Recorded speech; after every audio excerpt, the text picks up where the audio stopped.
Is it just me, or do you also feel like our world is coming apart at the seams? Hurricanes, earthquakes, fires, floods, more hurricanes. Divisiveness, the likes of which I've never seen, not only in our country, but in our communities and in our homes, on school campuses, and yes, even on the football field.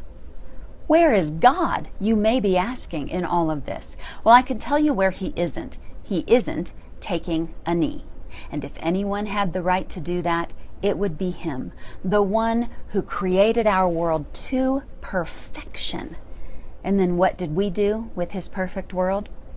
We made a mess of it. How does God respond? Jesus wept. John 11:35. You're probably familiar with the verse. It's just 2 words, the shortest in our English Bible. Jesus wept. But it is packed with hope and perseverance that we desperately need to hear right now. Jesus had just learned that one of His best friends, Lazarus, was on his deathbed. But rather than rushing to his friend's side, Jesus says this to His disciples in John 11, verse 4. This sickness is not to end in death, but for the glory of God, so that the Son of God may be glorified in it. Jesus, Son of God, God Himself, could have healed Lazarus like that from a distance. And yet He lingered, waited until after his friend had died. Was He being cruel? No, He was being purposeful. We go on in verses 14 to 15. Jesus said to His disciples, Lazarus is dead, and I am glad for your sakes that I was not there, so that you may believe.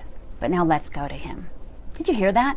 So that God has purpose in pain. Jesus waited 4 days. When He finally arrived at Lazarus' home, his friend was not only dead, but good and dead, stinking dead, to be point blank. And his sisters and community were grieving deeply. We read in verses 32 to 35, Therefore, when Mary, Lazarus' sister, came where Jesus was, she saw Him, and she fell at His feet, saying to Him, Lord, if you had been here, my brother would not have died. When Jesus saw her weeping, and the Jews who came with her, who were also weeping, He was deeply moved in His spirit, and was troubled, and said, Where have you laid Him? They said to Him, Lord, come and see.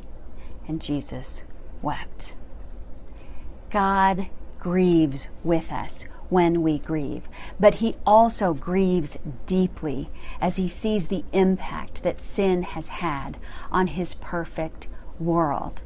Jesus waited 4 days until He showed up at Lazarus' home, his friend dead and gone, and then He rose him from the dead. Why did He wait? So that He would be glorified and people would believe that He is the giver and sustainer of life. I believe that God is grieving with us right now, but He is also waiting for just the perfect time, His Word says, when He will show up and make things all good and right again. Did you know that in the Greek there is another verse? It's actually shorter than Jesus wept. It's 1 Thessalonians 5:16. Rejoice always. Can you do that today? Even as you grieve, even as we weep, can we rejoice knowing that our God is the giver and sustainer of life, and at just the right moment in His time, He will show up and make all things in this world good and perfect again. Let us rejoice always.